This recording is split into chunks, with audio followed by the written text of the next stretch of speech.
Hi, my name's Tim Phillips, Chief Executive at Phillips & Company Advisors. Our mission is to improve your life and financial strength through thoughtful advice. In giving that advice, we find it's often important to communicate great stories about investing. A lot of times investing can be counterintuitive and make it very difficult. So we've asked our friend and author of The Psychology of Money, Morgan Housel, to share a few stories with you around timing the markets.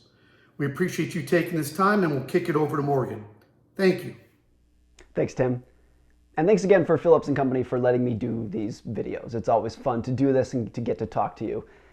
I want to talk to you today about market timing and why there is such a long history of it not working. And if you disagree with that statement, let me share with you one fact that might change your mind. There are 22 senior market strategists on Wall Street. These are strategists from the big banks like JP Morgan Chase and Goldman Sachs and Morgan Stanley. And these chief market strategists have access to the best market information in the world. And the smartest economists and the brilliant teams of market analysts, they talk to the largest investors in the world. They work very hard. And of course, they are paid lots of money to do what they do. And one of their most important jobs, certainly their highest profile job, is forecasting what the stock market is going to do over the next year. They do this every year, every January, by predicting where the S&P 500 will close on December 31st of the coming year. They do this every year. And you won't be shocked to learn that their track record of these predictions is not perfect.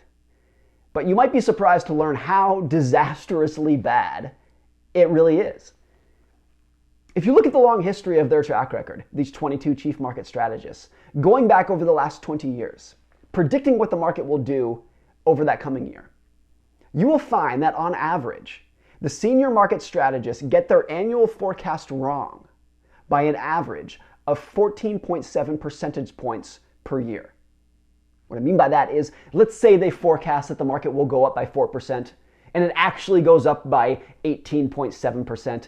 That is them being off by 14.7 percentage points. That's what I mean, which is a lot. This is not good forecasting. But how bad is this? How bad are they at forecasting? Think about this.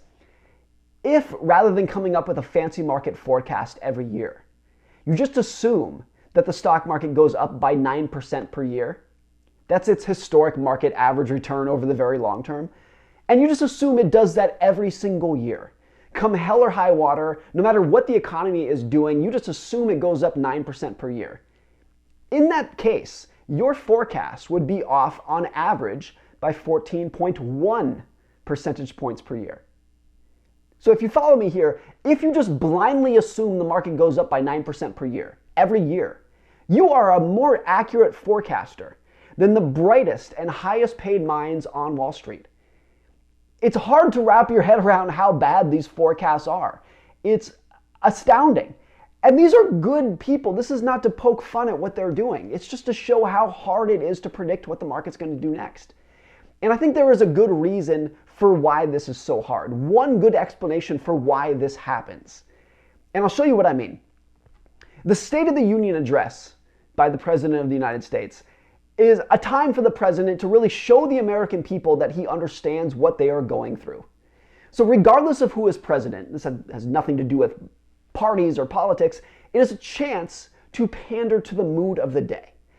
So if you go back and study these addresses, they're actually a really good indicator and reminder of how people felt in America at a given point in time. So let me show you what I mean. This is President Clinton's State of the Union address in the year 2000.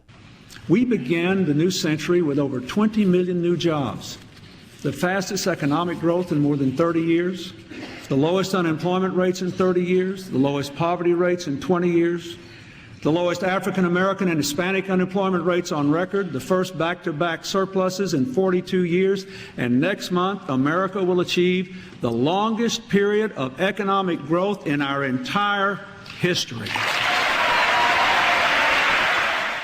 It's like as bullish as it gets. The sky is bright, the sun is shining, let's go America. It's as bullish as you can get. And here's President Obama's address in 2010. 1 in 10 Americans still cannot find work. Many businesses have shuttered. Home values have declined. Small towns and rural communities have been hit especially hard. And for those who'd already known poverty, life's become that much harder.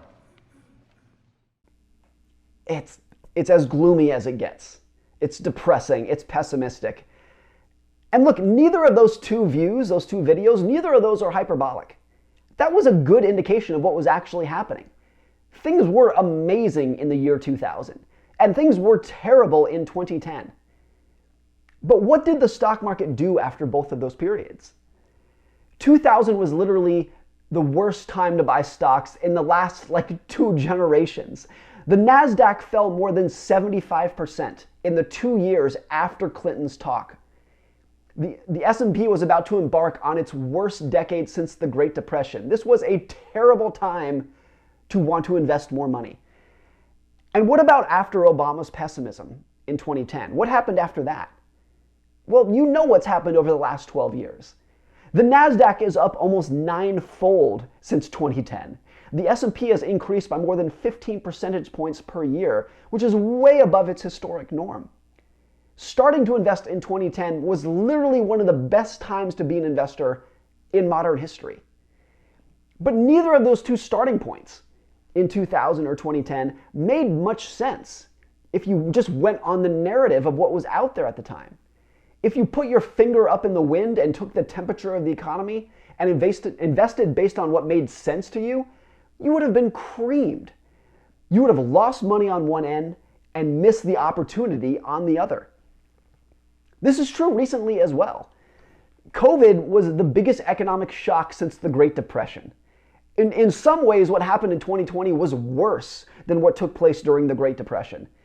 Yet the market has gained almost 50% since the pandemic began.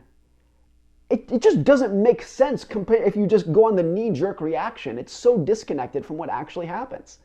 Markets just don't work in a way that makes sense when you try to predict what they will do next. And this is why market timing is so darn hard. And here's why I think this happens.